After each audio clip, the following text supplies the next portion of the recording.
Good morning po. Ah, Irerepat po natin itong zigzag plant.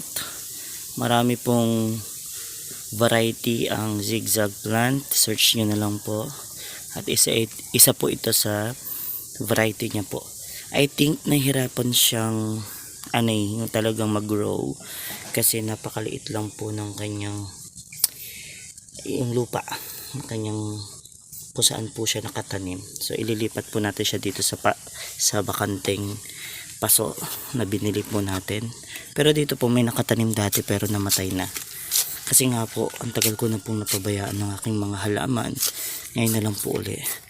So ito, good na po yung kanyang soil. Ganda po yan. So ililipat natin para naman mas lalo siyang mag-grow.